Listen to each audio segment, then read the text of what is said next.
ഈ വർഷം കോളിവുഡിന് അത്ര നല്ല തുടക്കമായിരുന്നില്ല കിട്ടിയത്. സൂപ്പർ സ്റ്റാറുകളുടേതടക്കം നിരവധി സിനിമകൾ കഴിഞ്ഞ 6 മാസത്തിനിടെ പുറത്തിറങ്ങിയെങ്കിലും ശ്രദ്ധ നേടിയതിൽ മിക്കതും യുവതാരങ്ങളുടേതും മറ്റ് ചിത്രങ്ങളും ഒക്കെയായിരുന്നു. കമൽ ഹാസൻ, അജിത്, സൂര്യ എന്നിവരുടെ ബിഗ് ബജറ്റ് സിനിമകൾ എത്തിയെങ്കിലും ബോക്സ് ഓഫീസിൽ കാര്യമായ ചലനം സൃഷ്ടിക്കാൻ സാധിച്ചില്ല. വലിയ പ്രതീക്ഷയോടെ എത്തിയ തഗ് ലൈഫും റെട്രോയും വലിയ വിമർശനങ്ങൾ ഏറ്റുവാങ്ങുകയും ചെയ്തു.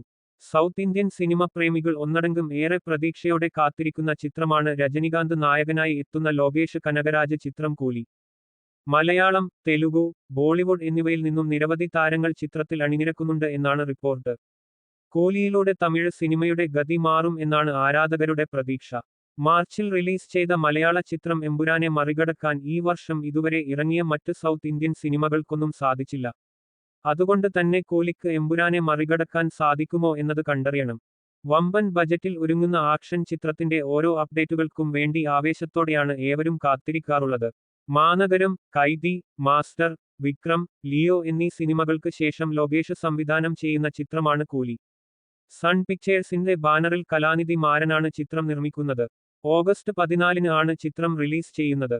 നാഗാർജുന അക്കിനേനി, ഉപേന്ദ്ര, സത്യരാജ്, സൗബിൻ ഷാഹിർ, ശ്രുതി ഹാസൻ, റീബ് മോണിക്ക ജോൺ എന്നിവരാണ് ചിത്രത്തിൽ പ്രധാന കഥാപാത്രങ്ങളെ അവതരിപ്പിക്കുന്നത്. അനിരുദ്ധ രവിചന്ദർ ആണ് കൂലിയുടെ സംഗീത സംവിധാനം.